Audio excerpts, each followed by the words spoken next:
Gostaria de dar a palavra de boas-vindas a todos que estão aqui nessa sala principal, né? Os nossos convidados.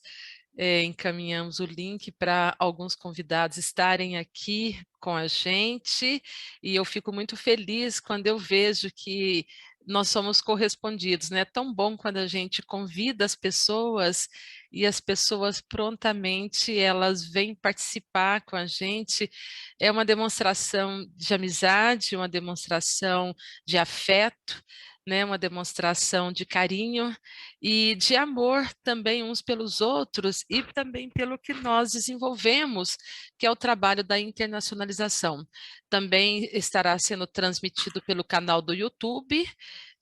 Você que não teve acesso aqui ao link, você também pode estar assistindo pelo canal do YouTube da Unievangélica. Basta entrar lá, Unievangélica, YouTube Unievangélica, você vai ter lá o nosso canal e você vai poder também estar participando dessa programação. E toda essa programação também está sendo gravada e vai estar disponível. Nós temos muitas pessoas que, infelizmente, nesse horário estão em sala de aula, e não estão podendo participar, e as pessoas me mandam. Hoje eu já recebi vários recadinhos no meu privado dizendo: professora Marisa, estou em São Paulo, como a professora Vanessa me mandou logo cedo hoje. Um abraço, professora Vanessa, da UNAERP. Ela nos avisando, como outros também, que não pode estar por outros compromissos também assumidos, mas eu quero dizer que vai estar disponível, e você não assistindo agora, você pode assistir mais tarde, amanhã, e essa é também uma das vantagens da tecnologia. E mesmo com as dificuldades que estamos vivendo nesse momento pandêmico, a gente tem alguns avanços, algumas ferramentas que nós aprendemos a usar, né?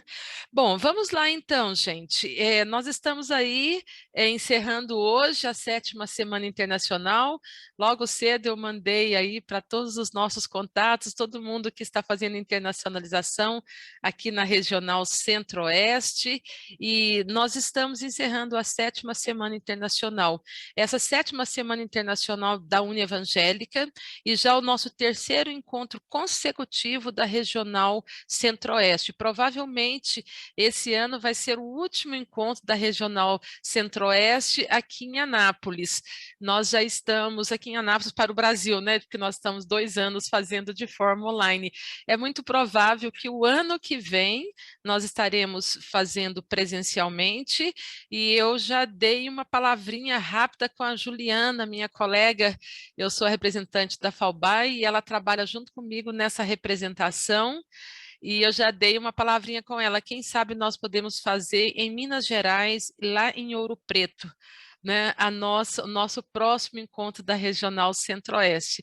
Estamos empolgados, já pensando no ano que vem, e de levar essa caravana para Ouro Preto. Quem sabe vai dar certo isso, né? Nós já começamos a pensar, a sonhar, para vocês verem que a gente está encerrando uma e já estamos pensando do ano que vem, né? No nosso encontro da Regional Centro-Oeste. É uma alegria ter todos os nossos colegas aqui, as pessoas que fazem internacionalização, esse grupo unido, coeso, que acredita que o mundo é um mundo de portas e janelas abertas, e que nós podemos interagir, nós podemos trabalhar de forma unida, como ser humano capaz de entender as diferenças culturais e trabalhar a interculturalidade. Então, hoje nós estamos encerrando. Agora de manhã, nós temos a professora Carla Camargo, que está com a gente, e ela vai falar sobre o cenário da pandemia na internacionalização e busca de novas oportunidades.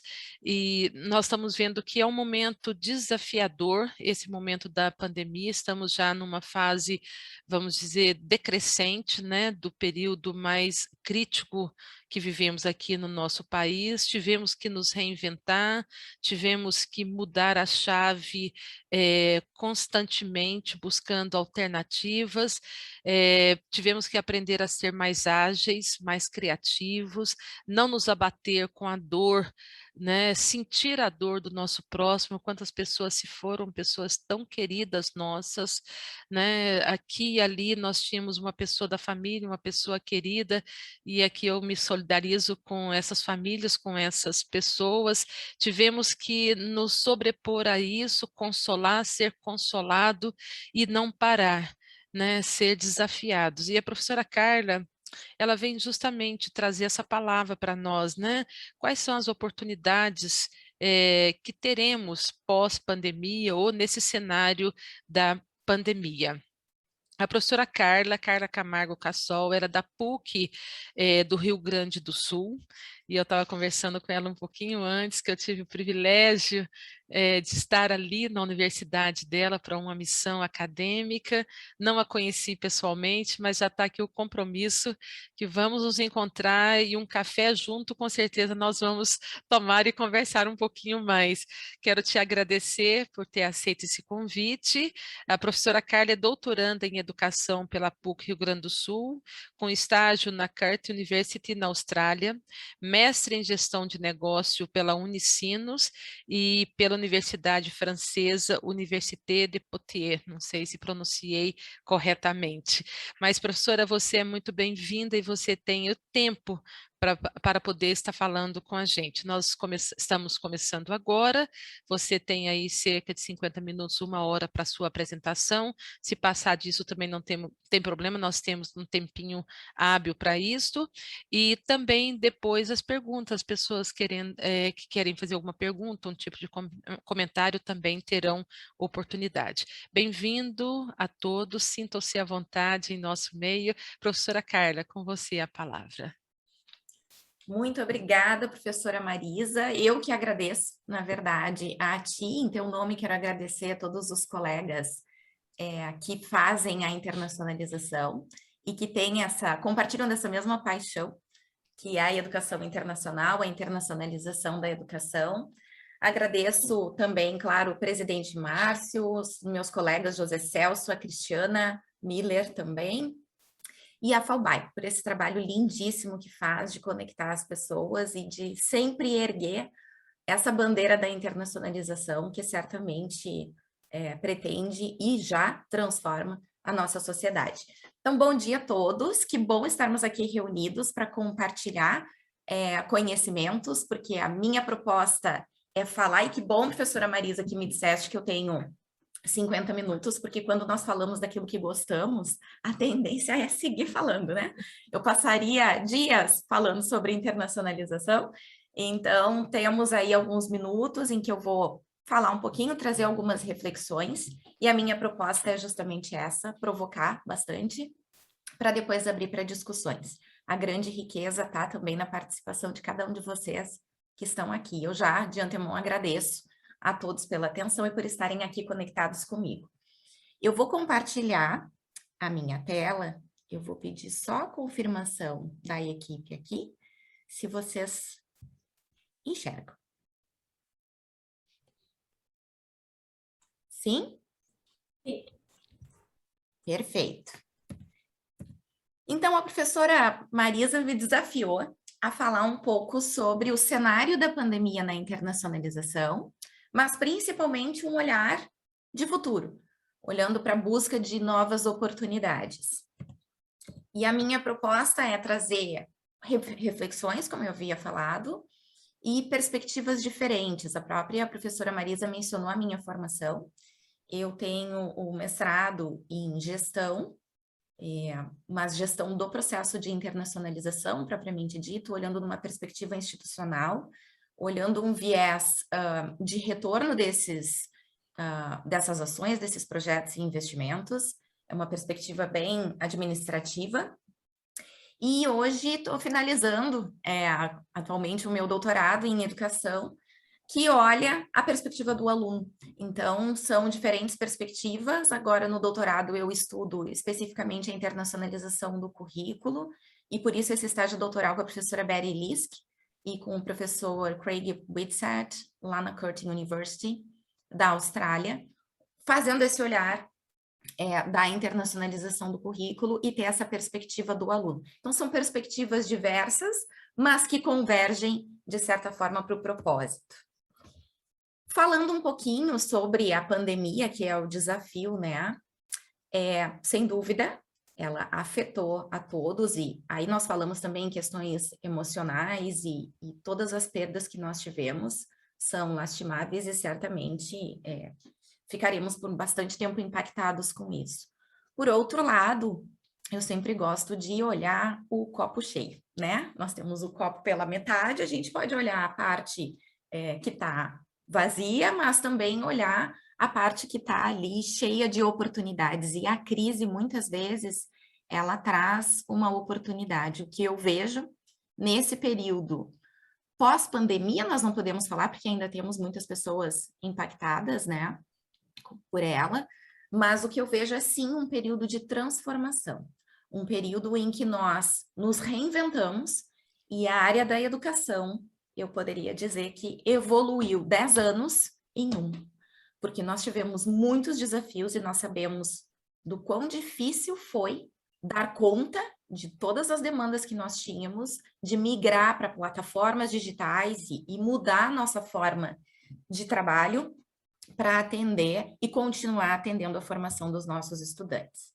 Vamos falar, então, de internacionalização, que é a nossa pauta. Eu não pretendo aqui trazer conceitos, enfim, porque sei que nós já estudamos e já trabalhamos com internacionalização há bastante tempo e percebi também que outros convidados fizeram. Agora, quando nós falamos de internacionalização, o importante é pensar o que mais importa na internacionalização. O que nós temos como principal ganho, o que nós temos como principal desafio. Se nós olharmos a perspectiva da internacionalização em diversos vieses, nós temos diversas motivações. Uma delas é a própria motivação social e cultural, no sentido de que eu vou desenvolver cidadania, uma proposta bem cultural e comunitária, de certa forma, é uma das motivações para a internacionalização, que um autor bem conhecido de todos, que é o Hans de Witt, traz como proposta. Razões econômicas existem também, e nós sabemos que existem há países que fazem da educação internacional receita, fazem como um negócio, e não me refiro aqui a negócio como venda de algo, mas algo que bem administrado vai trazer retorno econômico, sim. Eu, como já tive essa experiência na Austrália, trago para vocês que na balança comercial internacional da Austrália, a educação internacional é o terceiro item que mais traz e gera receita para o país. Então, tem essa perspectiva econômica também, motivada, logicamente. Políticas, existem motivações políticas de alianças estratégicas, uma própria política exterior, alguns posicionamentos, inclusive, de países em relação à internacionalização para alavancar a educação internacional, própria pesquisa, etc. E razões acadêmicas, e aí nós entramos na própria geração de conhecimento. Hoje nós temos a internacionalização e um processo de internacionalização evoluído vinculado à qualidade da educação em muitos países. E além disso, logicamente, estamos falando da formação dos nossos alunos. E aí que entra a frase da própria Betty Lisk, que eu gosto muito de trazer, em que ela diz que nós precisamos garantir que os estudantes de hoje tenham acesso ao conhecimento e sabedoria de todas as partes do mundo, que eles estejam abertos para novas ideias, independente da origem das mesmas, que eles desenvolvam a capacidade de resolver problemas complexos e encontrar soluções inovadoras, e que estejam engajados em ações que vão beneficiar aos outros e a eles mesmos. Então, é nesse viés que eu gostaria de trazer a importância da internacionalização, no sentido acadêmico e de formação dos nossos estudantes. Um autor bem conhecido, na verdade, da área da administração, e eu vou estar sempre fazendo essas inserções, assim, tanto da área da administração e de gestão, como também da área da educação. O nome dele é Simon Sinek, ele criou o conceito do Golden Circle, que é basicamente o seguinte: ele diz que aquelas organizações ou empresas de sucesso e que realmente têm um sucesso perene são organizações que têm propósito, são empresas que têm um propósito. Elas sabem o que estão fazendo e principalmente por que elas estão fazendo. E que todas essas organizações, quando tomam decisões estratégicas sobre suas ações, sobre futuro, elas começam pelo porquê. E por isso o nome Start with Why, do Simon Sinek, que é o livro dele, e eu indico inclusive a leitura. Começar pelo porquê. O porquê ele causa uma reflexão bem interessante e ele vai nos trazer sentido para tudo aquilo que nós vamos fazer. E é nessa perspectiva que eu já começo a minha primeira provocação. Por que a internacionalização é importante na sua instituição de educação superior? Por quê? É por uma motivação econômica? É pela motivação acadêmica? Qual é o objetivo da internacionalização? Dentro da sua instituição de educação superior e dentro dos contextos em que hoje nós nos encontramos, seja ele local, regional, nacional e até mesmo global. Quais ações, projetos, atividades de internacionalização são prioridade? Porque, veja bem, quando nós estabelecemos prioridades, as prioridades estão diretamente relacionadas aos nossos objetivos. Então, se nós temos claro o porquê que nós estamos atuando com a internacionalização e desenvolvendo o processo de internacionalização, quais são os objetivos, nós vamos estabelecer as prioridades. E ainda mais importante, eu trouxe ali a frase da Beri anteriormente, falando, de certa forma, o porquê que nós desenvolvemos a internacionalização da educação, e eu compartilho disso, porque eu entendo sim que nós temos que prover para todos os nossos estudantes a oportunidade de desenvolver competências interculturais e perspectivas internacionais, mas eu pergunto, e vocês? Vocês que estão aqui comigo hoje, por que a internacionalização é importante para vocês? Trazendo um pouquinho o que o autor Brandenburg fala da evolução do processo de internacionalização numa publicação bem recente, ele diz que a internacionalização, e claro que ele tem esse olhar muito voltado para o Global Norte, nós temos outras perspectivas ainda, mas de um modo geral, ele percebe a evolução do processo de internacionalização da seguinte forma: iniciando com atividades individuais, e aí nós percebemos isso nas nossas instituições de educação superior, o quanto nós ainda temos atividades isoladas e desarticuladas de determinados integrantes da nossa comunidade acadêmica e que não se tornam ações institucionais.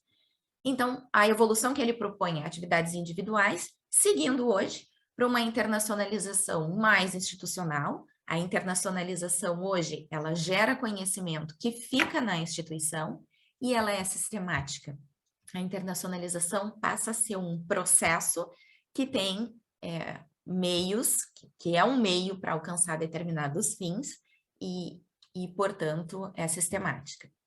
Ainda dentro da evolução do processo de internacionalização, experiências individuais de mobilidade e que hoje se percebe a educação de cidadãos globais. Antes nós tínhamos alunos, professores que tinham as experiências de mobilidade, que trazia benefícios para eles mesmos.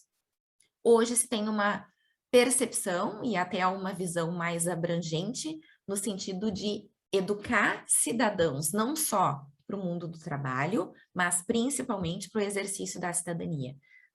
Todos os nossos alunos, eles vão viver e trabalhar nesse mundo globalizado que hoje se apresenta e, portanto, essa percepção de trabalhar, sim, mas viver com um viés global e podendo trabalhar com equipes multiculturais e diversas, traz essa perspectiva da educação de cidadania global, com uma consciência global da mesma forma. É o que se fala de pensar global e atuar local. Ainda dentro da evolução do processo de internacionalização, e depois eu vou falar um pouquinho para os colegas dos escritórios também, porque nós estamos no fórum da FAUBAI, que é das assessorias internacionais, é a quantidade e qualidade. Antes, nós tínhamos uma percepção e um olhar muito para volume. Quanto mais, melhor.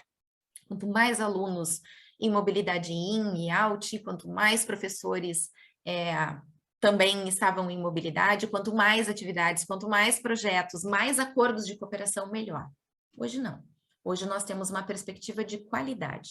Nós precisamos qualificar todo o nosso processo de internacionalização para que ele faça sentido e, principalmente, para que ele agregue valor para toda a comunidade e para a instituição da mesma forma. E eu ainda trago uma outra perspectiva, aí nesse cenário pós-pandemia, olhando pela busca de novas oportunidades.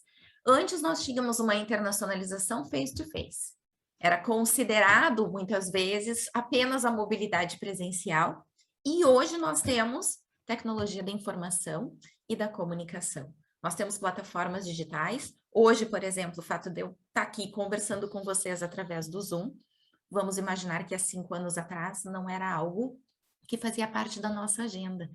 Da mesma forma como eu posso me conectar, nesse momento, com pessoas do mundo todo, através da tecnologia. Então, o uso de plataformas digitais e todo esse processo de uso de tecnologias agrega para a internacionalização e faz com que nós tenhamos uma evolução desse processo, inclusive em custos.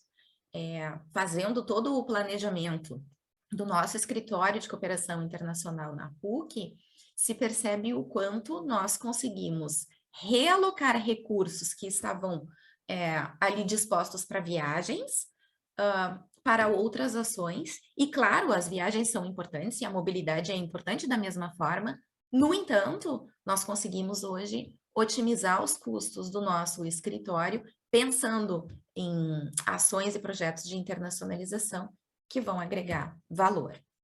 E nessa perspectiva, nós temos, então, a mobilidade, que é uma parte importante, sem dúvida, mas é só uma parte da internacionalização, e começamos a trabalhar com outros conceitos, a internacionalização em casa, a própria internacionalização do currículo, e um viés de internacionalização integral, sistêmico, e que vai perpassar o DNA de toda a instituição de educação superior.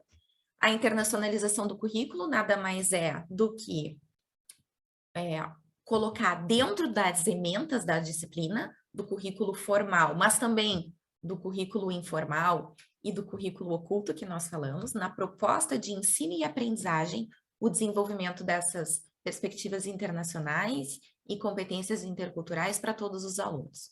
Mas a internacionalização do currículo, ela não exclui a mobilidade, enquanto que a internacionalização em casa, ela propõe olhar para o campus, mas para a comunidade também, sem a mobilidade. Então, nesse sentido, se percebe que a internacionalização evoluiu e evoluiu bastante. E aí, Carla, qual é o papel das universidades? Nós sabemos que nós temos ali o ensino, a pesquisa e a extensão. E como é que nós relacionamos esses 3 eixos com a internacionalização? Bom, olhando para o ensino, eu gosto muito de trazer essa figura que, para mim, diz muito. A questão da igualdade e a questão da equidade. Então, quando nós falamos de igualdade, nós estamos dando para as pessoas as mesmas coisas. Ou seja, são exatamente as mesmas oportunidades. E a equidade é a questão de justiça em cada uma das situações.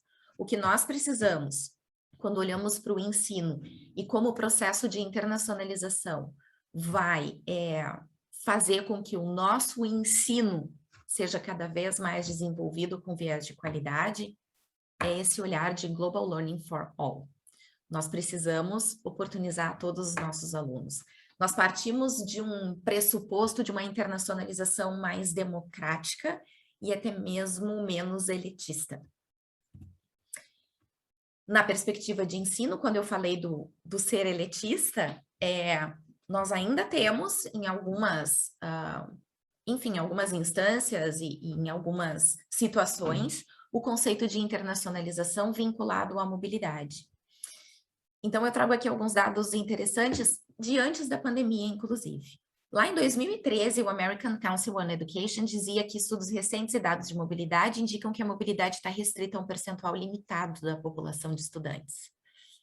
A OCDE, em 2019, antes da pandemia, dizia que os estudantes internacionais representavam apenas 3% do total de matrículas em educação profissional. E que o número de estudantes internacionais nos programas de educação terciária mundial alcançou 5,7 milhões em 2017. Dados da OCDE de 2019. Então, mesmo sem considerar a pandemia, se nós olharmos para a mobilidade, é pouco. Se apenas 3% do total de matrículas em educação profissional consegue fazer mobilidade, e, portanto, se pensarmos a internacionalização apenas como mobilidade, apenas esses alunos, esses 3%, têm a possibilidade de desenvolver as competências interculturais e perspectivas internacionais, nós estamos falhando. O que nós estamos fazendo com os outros 97%, gente? Nós precisamos olhar para isso de uma forma muito atenta.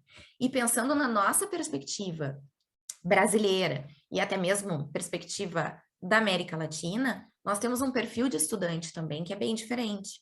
Nós temos hoje, na maioria das nossas instituições de educação superior, um trabalhador que estuda.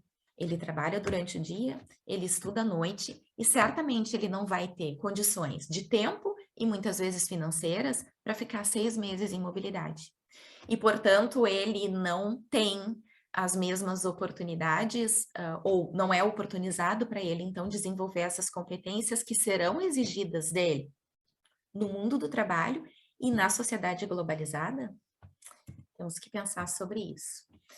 E aí o ensino, ainda vinculado à internacionalização, vem com toda essa questão da virtualidade, que nos traz diversas possibilidades de interagir e de desenvolver as competências que são necessárias nos nossos alunos, através das plataformas digitais, plataformas, enfim.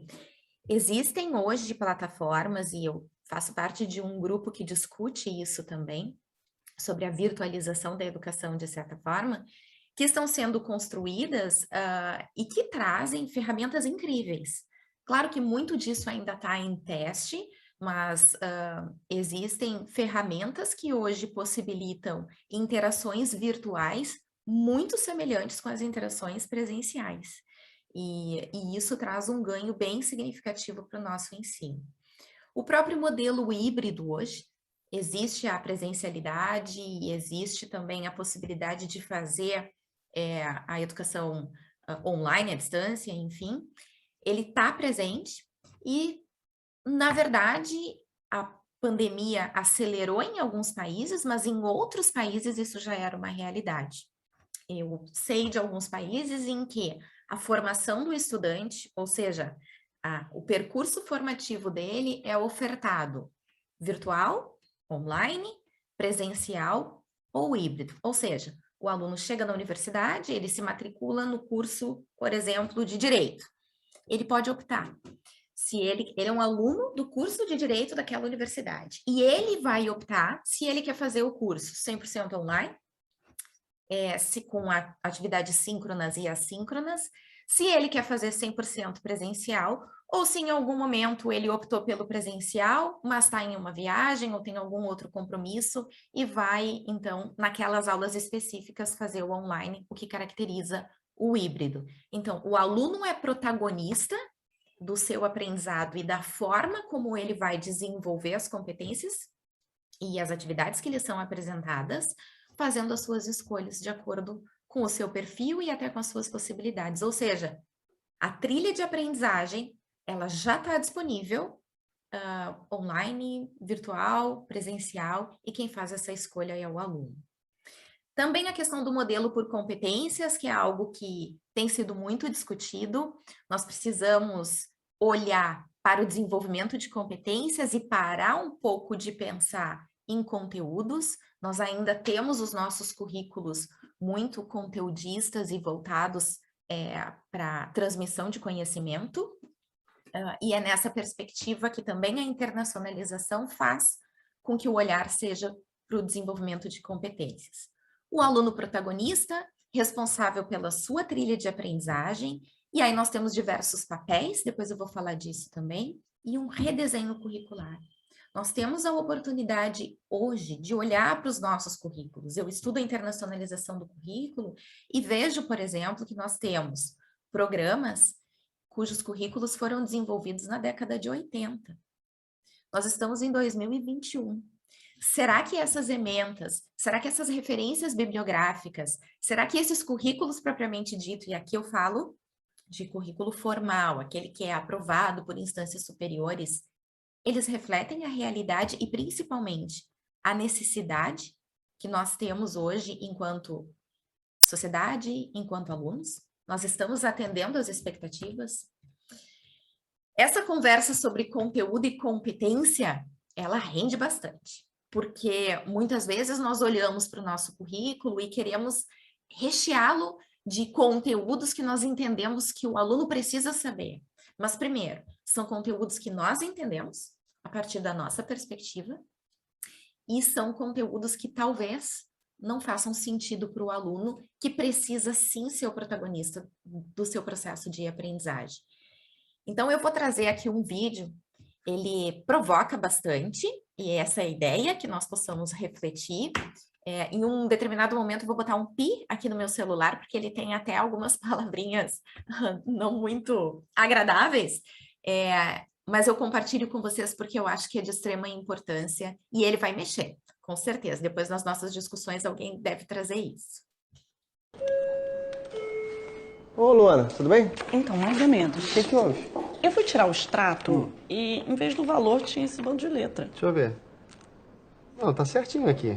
Aonde? Aqui, ó, R$2.500, não é isso? Aonde está escrito isso? Aqui, Luana, aqui, ó. Menos B, mais ou menos raiz quadrada de B ao quadrado, menos 4AC sobre 2A. Vai ver, R$2.500. É só fazer um Bhaskara, simples. Mas por que vocês não colocam um valor normal como era antes? Eu sou aqui do banco. Ficou puto que aprendeu essas coisas na escola e nunca usou. Essas equações, mitocôndria, capitania hereditária, entendeu? Não serviram pra porra nenhuma. Então eles estão querendo colocar isso no dia a dia pra fazer valer o colégio, né?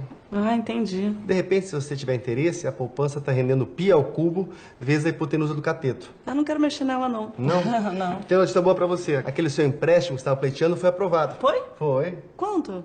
Então, se um trem sai de Brasília a 250 km por hora...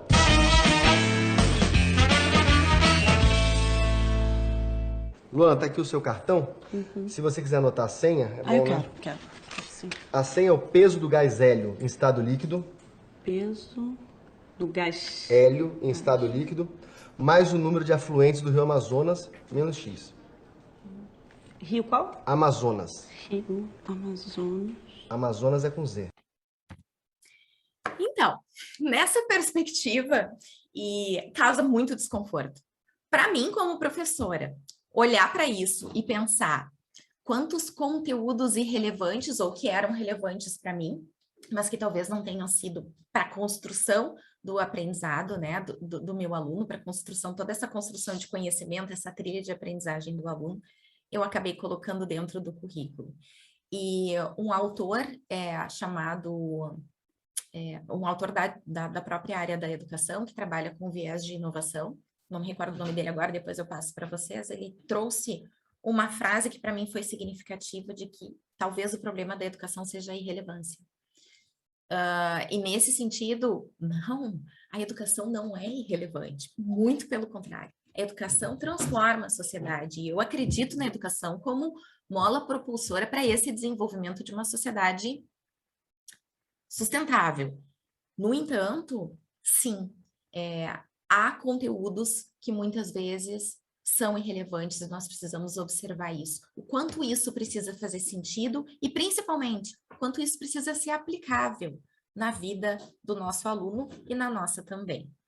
Quando se discute currículo em outros países, o currículo não é feito pelo professor, daquilo que está na ideia dele, nas concepções dele, e ele ali coloca. Porque hoje, a nossa realidade é que o professor, ele vai pensar a ementa da disciplina, ele vai escolher as leituras que o aluno tem que fazer, ele vai pensar quais as competências ele vai desenvolver, ele vai executar esse plano todo, e ele mesmo vai avaliar, de certa forma, tudo aquilo que aconteceu durante a sua disciplina, o seu programa.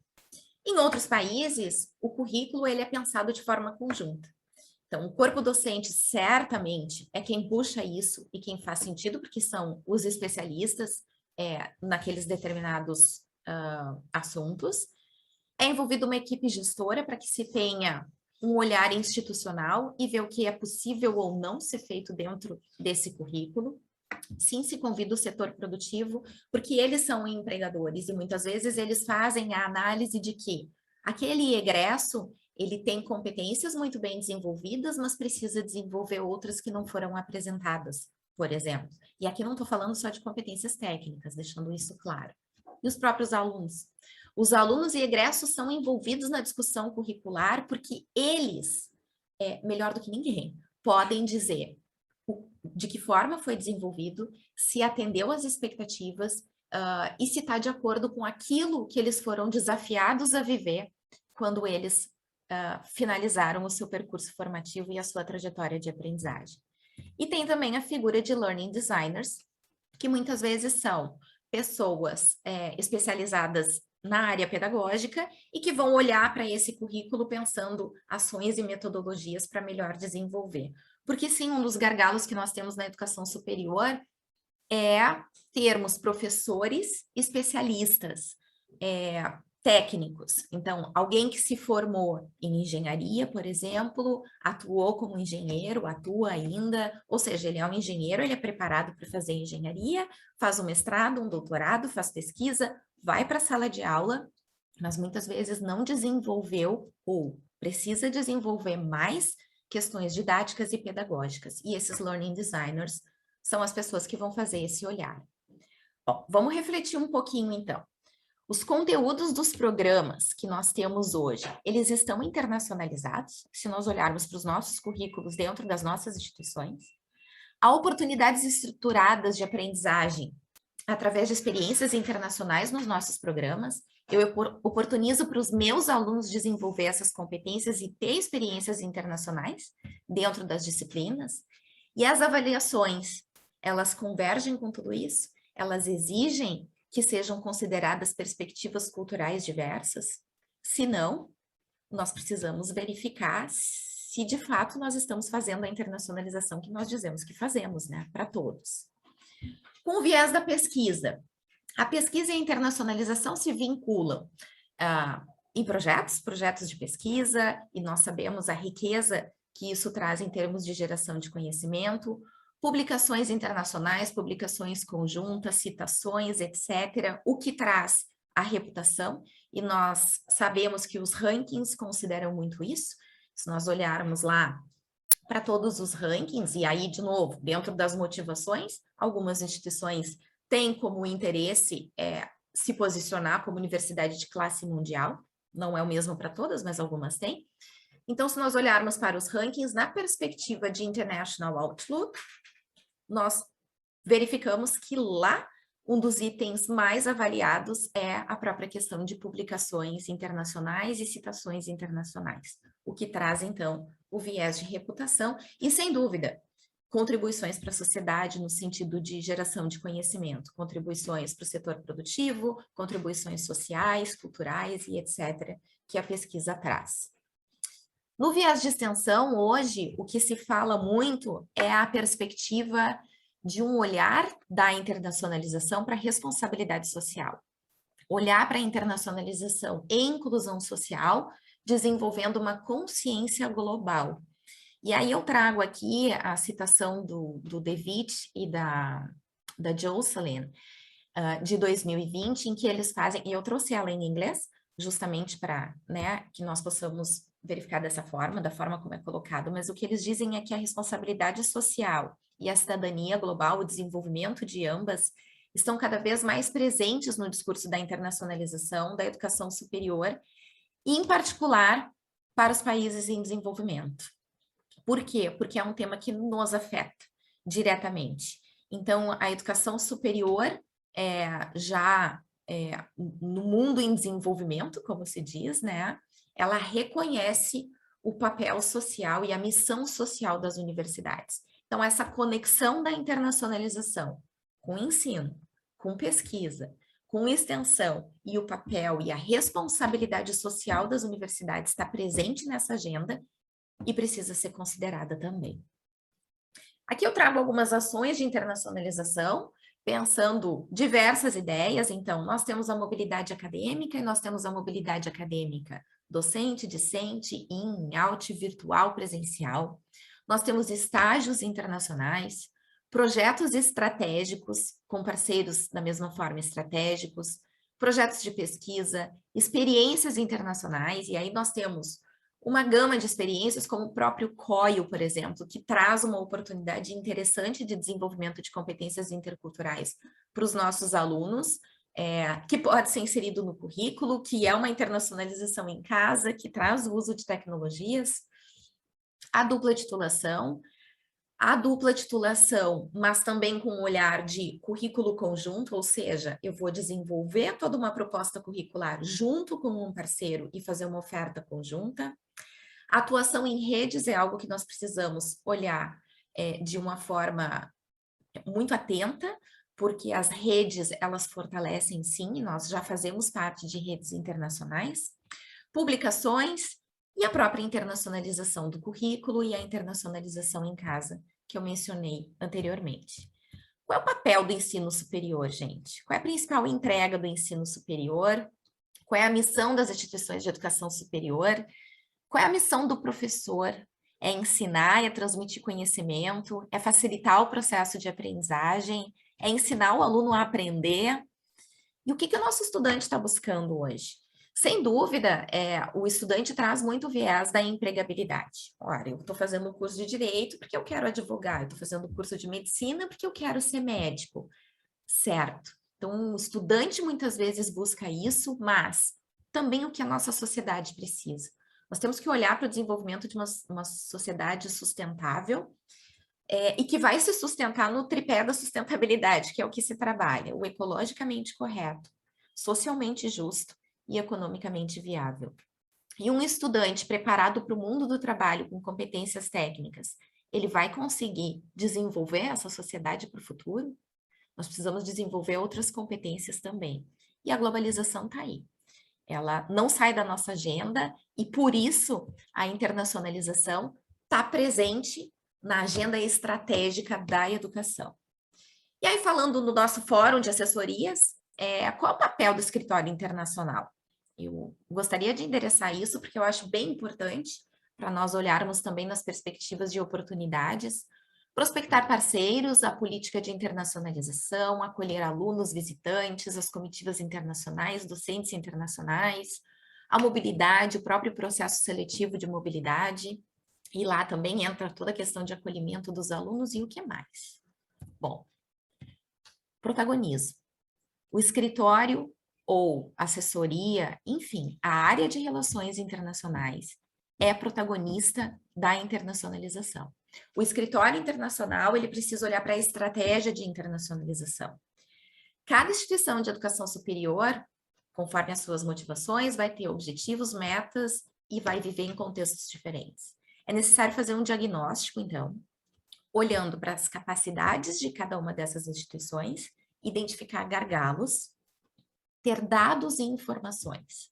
Nós precisamos ter informações do processo de internacionalização. E não são só informações, só indicadores de volume de alunos in e out, por exemplo.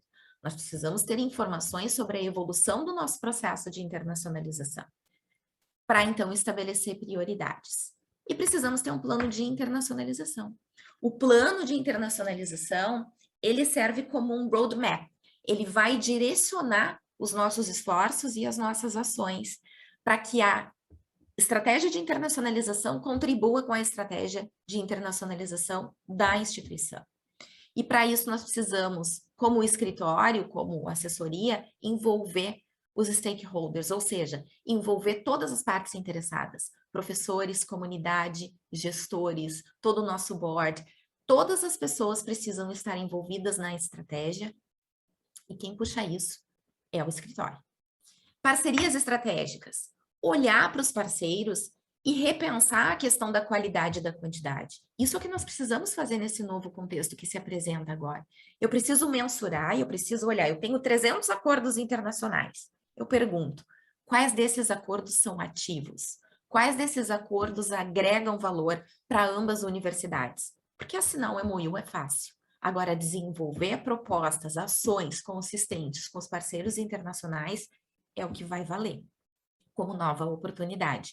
Então, mensurar o que aquele parceiro faz, ter isso bem mapeado para, então, propor estratégias e alianças estratégicas para o desenvolvimento de ações e projetos internacionais. E, para isso, eu preciso estar constantemente avaliando os resultados do processo e a evolução do processo de internacionalização. Muitos dos meus colegas de assessorias internacionais, escritórios de cooperação internacional, me dizem, mas os nossos gestores não consideram a internacionalização estratégica, ou não se fala, não é uma pauta. É nossa responsabilidade trazer isso como pauta, mas principalmente trazer dados e informações que subsidiem essa pauta da internacionalização. O Lewis Carroll, que é, inclusive, daquele Alice no País das Maravilhas, vocês devem conhecer, ele traz essa frase que, para mim, faz muito sentido. Se você não sabe para onde ir, qualquer caminho serve. Então, se eu não tenho um plano institucional de internacionalização, se eu não sei onde eu quero chegar, qualquer caminho vai servir. Então, o escritório de internacionalização, ele vai ser o hub de internacionalização da universidade, responsável não por fazer a internacionalização. Quem faz a internacionalização são os nossos professores, pesquisadores, alunos, a comunidade. O escritório, ele vai mediar, ele vai conectar, facilitar os processos de internacionalização, orientar, propor e gerir. Fazer a gestão do processo de internacionalização é o papel do escritório. E aí as perguntas que ocorrem: que países e regiões estão sendo priorizados? Todos? Lembra, se eu não sei onde eu quero chegar, qualquer caminho vai servir. E quais são os critérios utilizados para essa priorização de países ou até mesmo de instituições parceiras? Como é que eu controlo a contribuição da estratégia de internacionalização à estratégia institucional? Estão sendo reativos, passivos ou ativos e proativos? Nós temos proposições específicas para a evolução do processo de internacionalização, ou conforme os nossos parceiros que têm o MOU assinado fazem contato conosco, nós desenvolvemos ações? Somos propositivos ou não? Então, um comprometimento com a internacionalização vai estar acompanhado pelo comprometimento com a avaliação dos resultados de internacionalização. E lá em 2012, alguns autores já trazem que a importante e contínua tarefa para todos os stakeholders permanece sendo a frequente avaliação e observação dos efeitos da internacionalização. Porque é com isso que eu vou conseguir protagonizar a internacionalização e, principalmente, trabalhar como uma agenda importante. Eu preciso estar sempre com a bandeira da internacionalização para que as pessoas consigam entendê-la como estratégica e importante. Protagonistas também são os professores, como eu tinha dito, também são os alunos e também é toda a comunidade que vai se envolver nessas ações. Outra provocação, o que é ser internacional enquanto instituição de educação superior? É ter maior volume de alunos, é ter número de MOUs assinados. Enquanto professor, o que é ser internacional? É viajar bastante? É ter contatos pelo mundo? É ter pesquisa conjunta?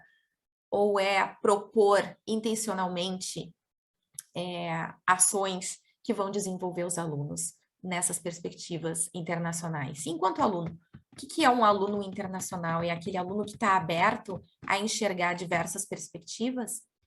Os equívocos que nós já falamos primeiro, a mobilidade é a internacionalização. O segundo equívoco muito comum, que o ranking, uma posição no ranking, denota qualidade.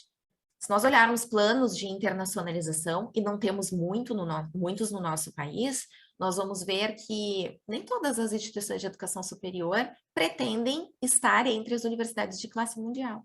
Elas têm outros objetivos com a internacionalização, e está tudo bem. Quantidade de acordos também não significa atividade internacional, e nós falamos disso, e olhar a internacionalização como uma estratégia top-down também não funciona. Dizer que eu preciso estar alinhado com o board, estabelecer a estratégia de internacionalização e fazer isso acontecer na universidade, não vai. Eu preciso engajar as pessoas. Então, olhar uma estratégia top-down e uma estratégia bottom-up, da mesma forma. Algumas tendências. Eu quero que vocês leiam aqui, estou brincando. Eu trouxe algumas tendências agora para os próximos anos, e aí nós estamos falando de globalização, economia da reputação, a própria educação híbrida, gamificação, cocriação, propósito, ética, autenticidade, multiculturalismo e multireligiões. Nós precisamos estar preparados para tudo isso, e principalmente nós precisamos preparar o nosso estudante, o nosso egresso, para viver isso. Então, olhando para tendências, nós percebemos que a mobilidade cresce e ela vai crescer, ela vai continuar, o crescimento permanece, só que nós temos agora uma mobilidade estruturada e melhor planejada, e nós temos também percebido algumas mudanças nos principais países de destino. Antes nós tínhamos Estados Unidos e alguns países do Global Norte se destacando no interesse de mobilidade, hoje é uma perspectiva muito mais internacional.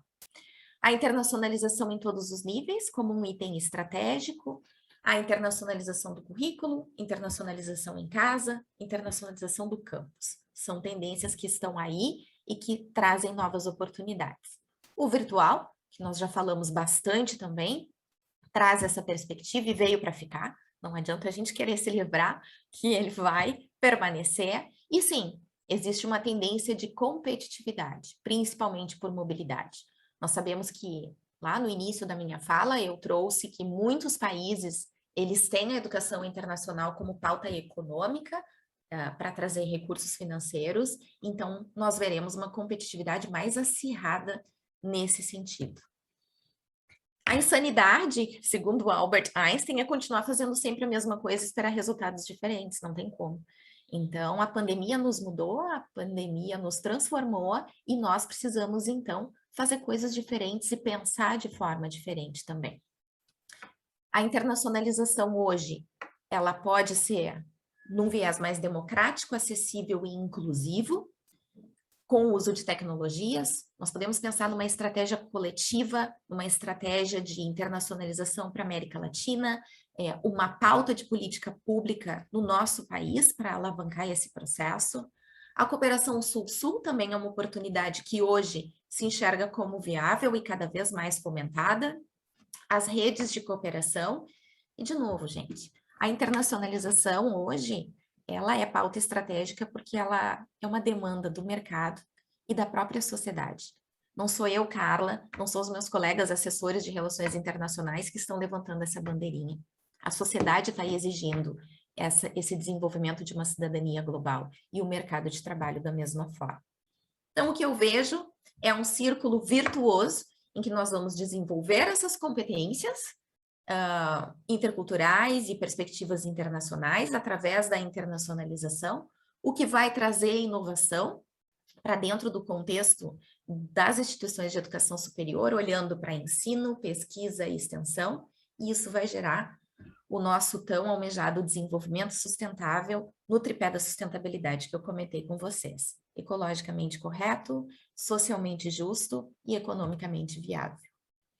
Muito obrigada, eu fico à disposição agora para perguntas. Eu disse que, se deixasse, eu falaria até o final da manhã, mas eu gostaria de ouvir um pouco de vocês também. Eu sei que foram muitas provocações e eu me coloco à disposição, então, para conversar. Professora Carla, muito obrigada. Eu fui aqui anotando e escrevendo tudo, né? E teve uma hora que o slide passou, eu pensei, nossa, não terminei de copiar. Aí me atentei que está gravado e eu posso voltar lá e ver novamente, né? Mas eu sou muito monográfica, eu aprendo escrevendo, então eu fui já anotando alguns pontos que eu considero, de tudo que você falou, tudo muito importante, mas quando você fala da questão do diagnóstico dos escritórios internacionais, eu acho que é um grande desafio para nós, todo dia, esse protagonismo, esse fazer internacionalização, esse estimular, né? Não somos nós que fazemos, como você bem disse, né? Porque há toda uma comunidade acadêmica envolvida e precisa estar envolvida, e talvez o grande desafio para nós, acho que também para os demais que estão em escritórios internacionais, é fazer o engajamento dessa comunidade. né? E essa semana passada, conversando com um colega que está implantando um escritório internacional na sua universidade, ele relatou que às vezes ele não consegue fazer com que os professores se envolvam como ele gostaria, né? E às vezes ele tem um edital e a gente não vê uma participação de toda a comunidade acadêmica e o que ele deveria fazer, né? E a minha palavra para ele foi: insista, não desista. Todos os dias eu preciso insistir, preciso quebrar paradigmas, eu preciso fazer, eu preciso acreditar que nós podemos ir engajando, fazendo esse engajamento das pessoas no processo da internacionalização. Então, quando você traz essa questão do envolvimento, do plano, né, de estabelecer um plano, de fazer alguma coisa, e você cita, né, inclusive faz a citação da frase, né, se a gente não planeja, não sabe para onde quer ir, qualquer evento vai servir. Então, acho que o grande desafio para nós também é a manutenção desses escritórios com um objetivo, com uma finalidade.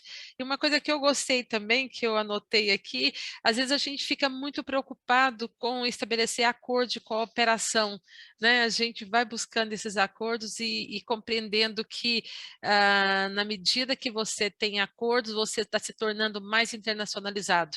E é um engano. Na realidade, você não é a quantidade, mas é a qualidade da internacionalização. Isso me chamou a atenção e eu já anotei aqui também, né, sobre o porquê, o como e o que fazer, né? Sempre uma lembrança boa para nós isso. Quero, assim, agradecer muito, muito, né, sua participação com a gente aqui, foi extremamente importante e quero abrir aqui para perguntas. Não sei se algum dos nossos visitantes que estão aqui na sala principal, se querem abrir seus microfones, perguntar. Quero pedir a ajuda aí da professora Thalita em olhar para mim o chat para ver se tem alguma pergunta e também nos ajudar aqui nas perguntas. Eu quero franquear a palavra a vocês nesse momento, né? Professora, enquanto a Thalita está me ajudando aqui, buscando as perguntas e também abrindo essa oportunidade aqui para quem está na sala de convidados, eu gostaria de fazer uma pergunta para você sobre a questão dos escritórios internacionais. Nós não temos um dado assim de quantos escritórios nós temos no Brasil, e como que está sendo e como que está esse desenvolvimento do trabalho. Mas na sua caminhada acadêmica internacional, você percebe que há uma crescente, há um entusiasmo, ou houve uma certa estagnação agora na pandemia, com os escritórios internacionais, com a internacionalização? Obrigada, professora Marisa. A pergunta é ótima, justamente para abordar esse tema, né? Nós temos hoje no Brasil em torno de 2.600 instituições de educação superior. Se nós nos compararmos, por exemplo, com a Austrália tem 43. 43. Então, assim, é muita gente, né? É muita instituição. O que eu percebo é que as universidades ou as instituições de educação superior que estão olhando para a internacionalização como pauta estratégica tendem a ter o escritório internacional. No entanto, o que acontece? A pandemia, ela deu uma parada em quê? Na mobilidade presencial. Eu me recordo que muitos colegas ainda diziam, nossa, e agora? Os escritórios vão fechar. Mas os escritórios são agências de viagem ou são hubs de internacionalização?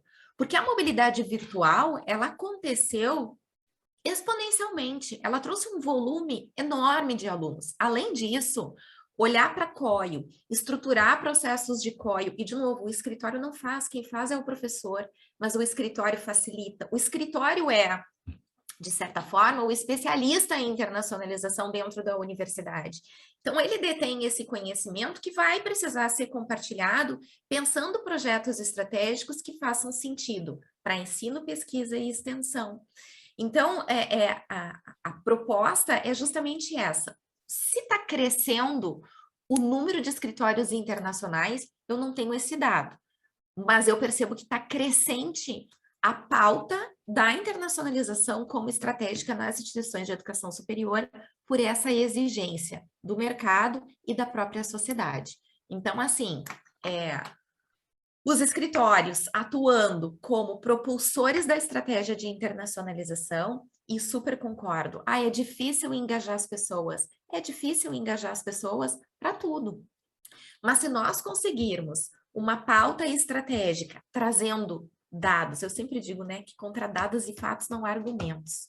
Então, assim, se eu trago dados, se eu trago informações, existem listas de indicadores de internacionalização disponíveis pela própria NAFSA, existem vários projetos do DAD da Alemanha, entre outros que foram construídos. Se nós olharmos para esses indicadores e entendermos o que vai se adequar à nossa realidade, buscar esses dados, gestores olham para gráficos, para dados, e se eles veem que faz sentido, eles vão investir tempo, eles vão investir recursos, e aí quando eu falo recursos não são só financeiros, né? Mas eles vão investir recursos numa pauta que está dando certo e que é uma tendência de necessidade da sociedade.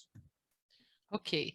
Professora Thalita, tem alguma pergunta aí? Pode colaborar comigo aqui? Nós temos inicialmente 3 perguntas. A primeira foi eu mesmo que mandei. Em relação às ações isoladas que ainda acontecem, que você mencionou, a gente vivenciou uma situação recentemente que, em curso, certas ações estavam sendo desenvolvidas e não havia conhecimento institucional e nem do departamento internacional. E aí, a minha pergunta, desde então, quais são as estratégias, ou os protocolos, ou as políticas institucionais que podem ser implantadas de maneira que seja feita a institucionalização desses processos que ainda ocorrem de maneira isolada? Eu não penso que protocolos ou políticas eles vão dar conta disso. Se nós olharmos para o nosso cenário brasileiro, o que nós temos de leis é impressionante. Primeiro, eu não conheço todas as leis que tem no país, acho que é impossível até para um advogado conhecer tudo isso. E quem respeita as leis, né? Até porque tem uma lei que diz o contrário. Então, assim, o que eu penso muito fortemente é relacionamento, Thalita. O escritório está presente dentro das escolas, o escritório está próximo dos professores, dos alunos, dos pesquisadores. No momento que o escritório se coloca como disponível e como ponto de apoio, justamente como eu falei, como hub de internacionalização, digamos que as coisas acontecem. Há ações isoladas que talvez continuarão por uma cultura, mas o que nós queremos é justamente quebrar esse paradigma. Então, essa aproximação faz com que, veja bem, eu, professora, eu tenho que dar aula, eu tenho que preparar minha aula, eu tenho que fazer o meu currículo, lembra que eu disse para vocês, eu tenho que preparar toda a ementa da disciplina, eu tenho que pensar nas referências, eu tenho que dar aula, eu tenho que avaliar o meu aluno, eu tenho que acompanhar o meu aluno. Hoje o meu aluno me aciona pelo WhatsApp direto, antes era só em sala de aula, hoje eles me acionam meia-noite, porque eles estão com uma dúvida, eu vou ver só no outro dia, logicamente. Eu tenho que pesquisar, eu tenho que publicar, porque eu sou avaliada por isso. Então, assim, eu tenho várias coisas, mais a internacionalização. Aí vocês ainda querem que eu faça COI, vocês ainda querem que eu me conecte. Gente, desculpa, é coisa demais. E principalmente, eu não ganho nada mais por isso, muitas vezes, né? Então, assim, como é que eu vou me motivar? Não, peraí, o escritório te apoia. Só faz o que tu tem que fazer, professora. Faz o teu papel, cumpre o teu papel, que não é pouco, é muito, mas o escritório vai te conectar. Então, nós temos professores, por exemplo, na PUC, que dizem, eu gosto dessa ideia do COIL aí, mas eu não sei como fazer e eu também não tenho um parceiro. Não tem problema. Nós temos alguém da nossa equipe educacional que vai te mostrar como fazer o COIL, que vai acompanhar o COIL junto com a nossa pró-reitoria de educação, né, de graduação, por exemplo, se for o caso, ou de pós-graduação, nas diretorias de ensino, e vai te conectar com o parceiro. Que área que o senhor quer fazer, que língua que o senhor pretende desenvolver, e faz as conexões. E para isso nós temos plataformas, inclusive, e associações que nos ajudam nesse sentido. Tem Columbus, tem Ampay, tem OUI, enfim.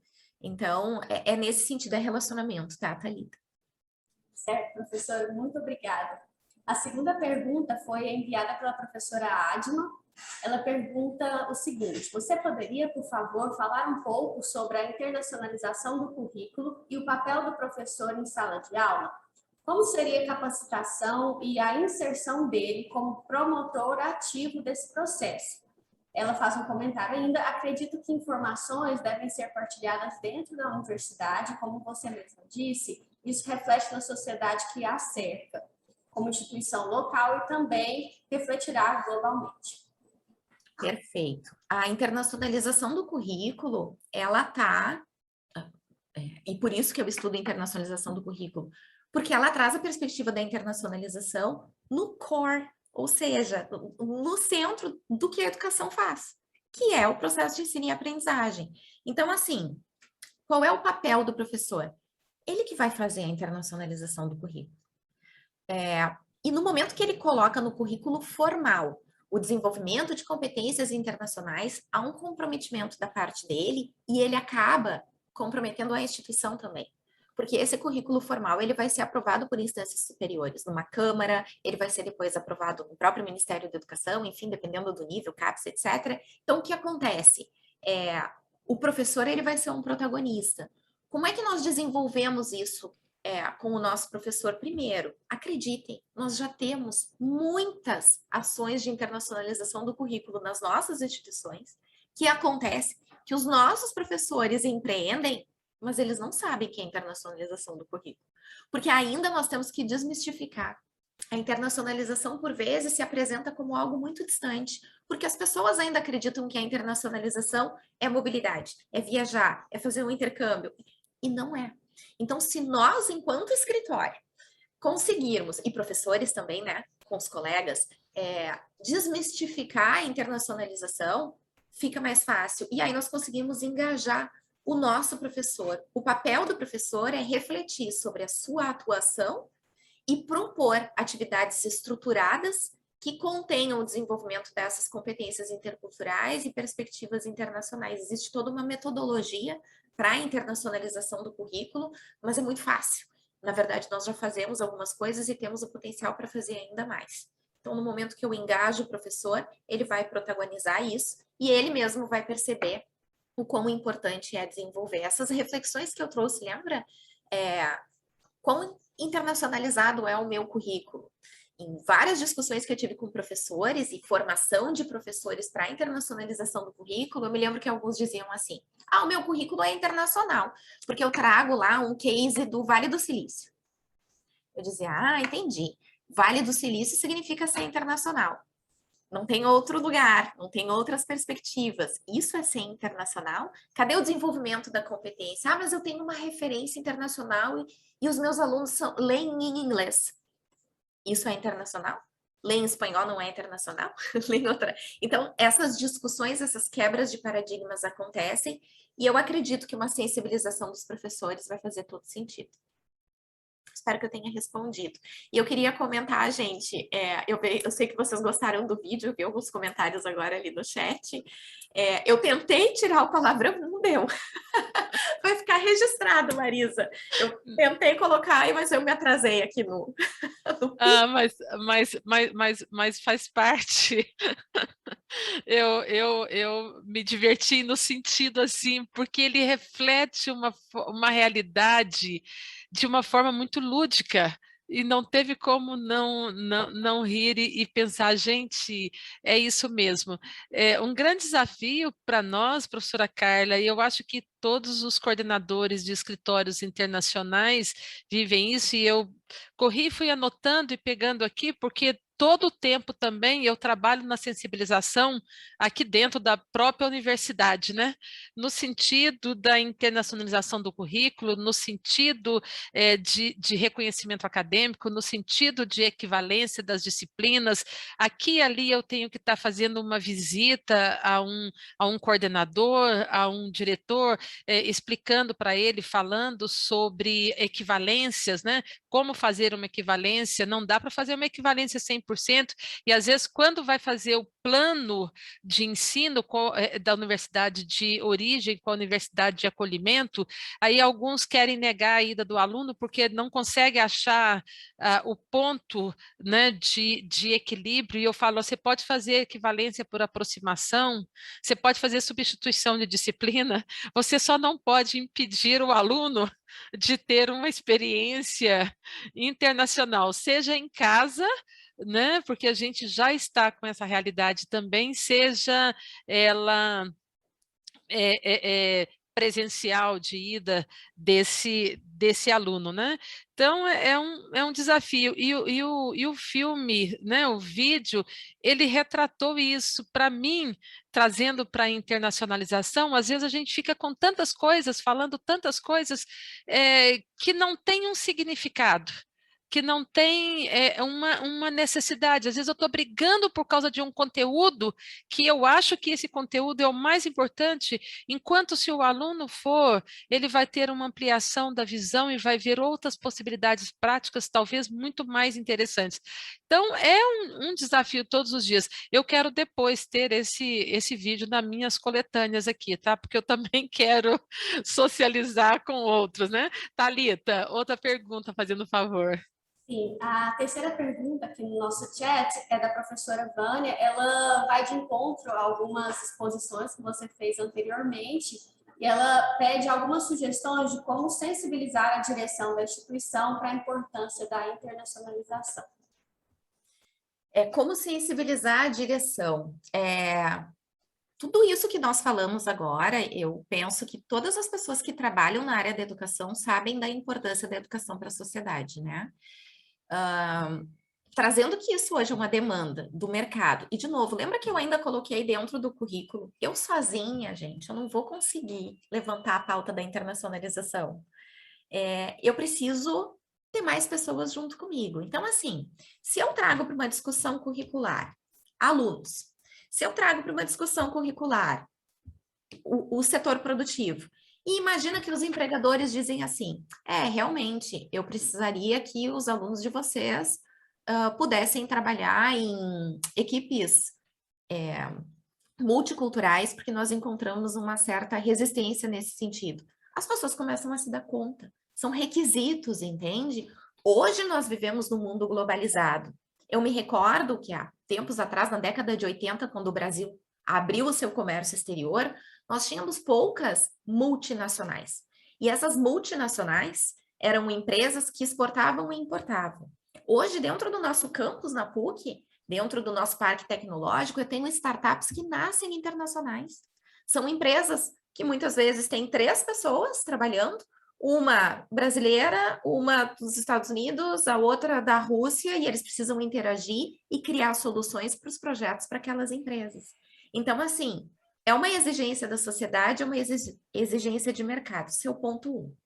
E o ponto 2 é trazer dados e informações. Se eu não sei como gestora do processo de internacionalização, dados e informações relevantes da universidade, o quanto a internacionalização está impactando nos meus processos de ensino, o quanto ela está impactando na qualidade da educação e do serviço que está sendo prestado, eu fico esvaziada. Se eu não tenho dados, eu só tenho uma opinião. Eu não tenho efetivamente argumentos suficientes que vão ajudar na tomada de decisão. Então, é nesse sentido. E algo importante, né?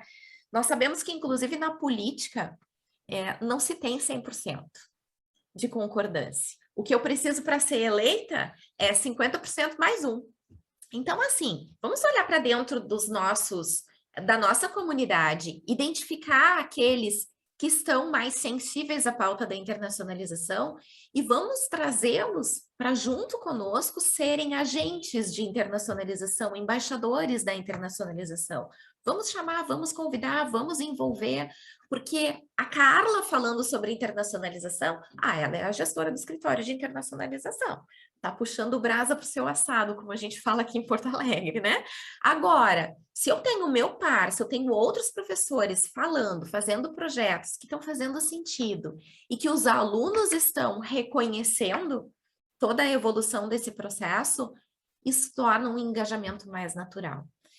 Não é fácil, não é rápido, mas ele é um processo lindo e que certamente traz muito valor para a nossa atuação, para as nossas universidades, para a sociedade e para o nosso aluno. Ok, nós estamos chegando ao final, gente. Tem Marisa, mais uma? mais uma pergunta aqui. Então tá, vamos lá última então. Pergunta. Tá. Foi enviada pela Lucineira, aqui da nossa equipe do NAI. Primeiramente, ela gostaria de parabenizar pela palestra, foi excelente. E ela gostaria de saber quais os tipos de ações vocês têm realizado na PUC para estabelecer um relacionamento direto com esses docentes no âmbito da internacionalização, esse pontapé inicial mesmo, assim, para estabelecer esse relacionamento. Tá. Pontapé inicial, primeiro, é justamente estar disponível e interagir com decanos, interagir com coordenadores de curso, fazer parte da pauta das escolas. Se é importante para a escola, é importante para o escritório. Tentar entender quais são os gargalos de cada uma das escolas. A PUC tem uma estrutura que tem as pró-reitorias e tem as escolas com o decanato, são 7 escolas. Então, minha equipe, o escritório está sempre presente nas ações das escolas. Nós estamos prontos para apoiar, para ajudar. Então, eles nos enxergam exatamente dessa forma, assim. Tem um evento internacional, ou eu vou receber um professor pesquisador, ou eu quero fazer um projeto. Escritório. O escritório é o hub de internacionalização, que não vai executar, mas vai apoiar, vai direcionar, vai mediar, e muitas vezes vai conectar da mesma forma. Nós, na PUC, estabelecemos um projeto estratégico em 2020, que era justamente a internacionalização das escolas. Foi uma das frentes que nós trabalhamos. Então, o que nós fizemos? Existe o BSC, que é o Planejamento Estratégico Institucional, existe o Plano Institucional de Internacionalização, que é uma política com diretrizes e metas e que dá o direcionamento, só que o que nós precisávamos era traduzir essa política institucional de internacionalização em ações para a escola. De novo, eu sou muito a favor da simplificação. Simplifica. Tenho alunos que falam hashtag simplifica, né? É isso mesmo, hashtag simplifica, desmistifica. Então, assim, olhamos para o plano institucional de internacionalização, nos reunimos com as escolas e pensamos, o que desse plano aqui, que tem como objetivo, que tem como meta, vocês podem fazer para nos ajudar a alcançar? E aí foi toda uma discussão, e ali, além de promover o engajamento, existe um comprometimento com ações e até metas que são desenvolvidas por cada uma das escolas. E nós sempre temos dentro da escola pontos de contato, que é o que nós chamamos não chamamos formalmente agente de internacionalização, mas são aqueles que levantam a bandeira da internacionalização junto conosco. Então, é nesse sentido. Também temos dentro das escolas os comunicadores, e esses comunicadores são aqueles que estão sempre também, comunicadores comunicando, fica óbvio, né? Mas eu digo, eles estão sempre informando sobre as ações de internacionalização da universidade. Então, nós colocamos a internacionalização como pauta recorrente em quase todos os nossos eventos acadêmicos, em quase todos os nossos comunicados, em todas as ações que nós fazemos, a internacionalização entra como pauta. E isso vai batendo, né?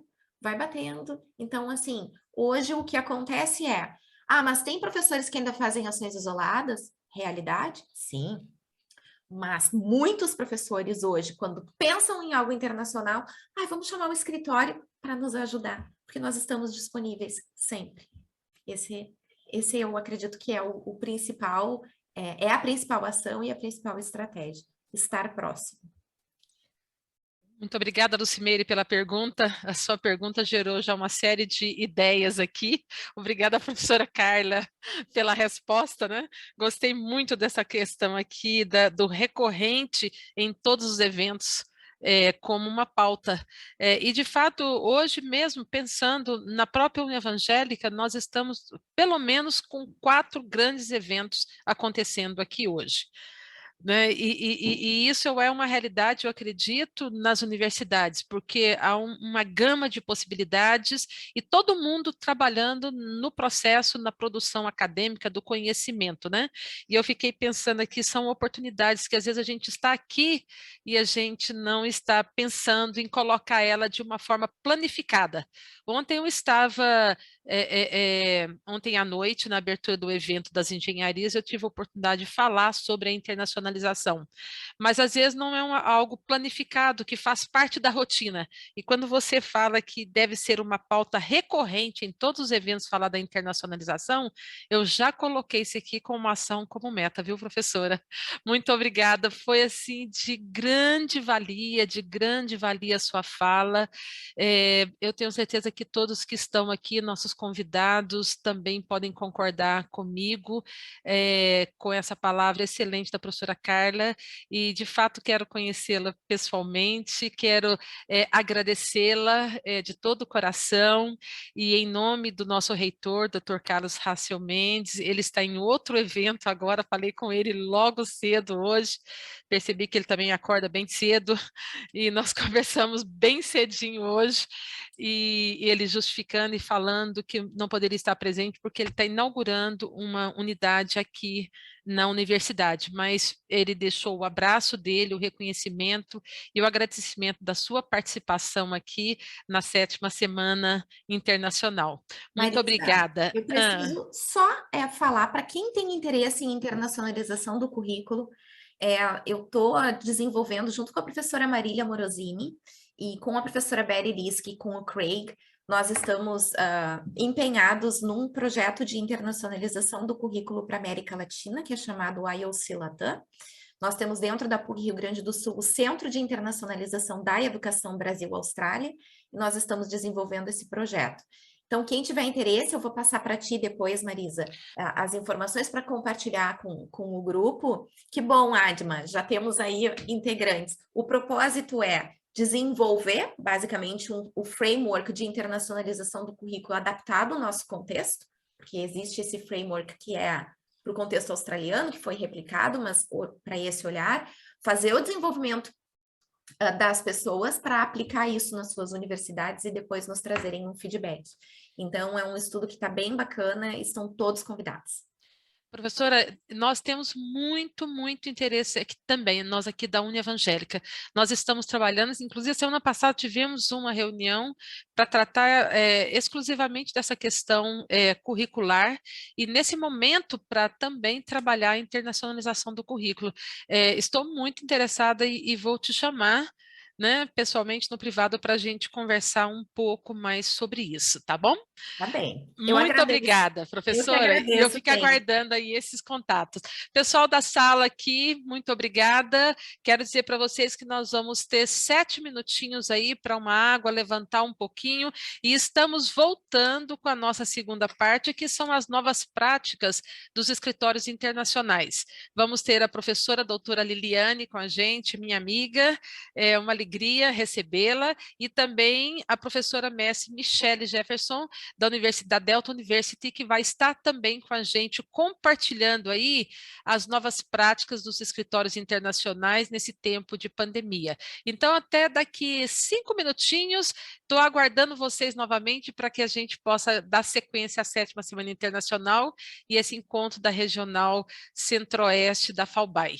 Muito obrigada, professora Carla, recebe aí o nosso abraço virtual, nosso reconhecimento e a nossa profunda gratidão mesmo, do fundo do nosso coração, pelo seu tempo, pela sua disposição e por ter enriquecido de forma ímpar esse encontro. Muito obrigada, professora.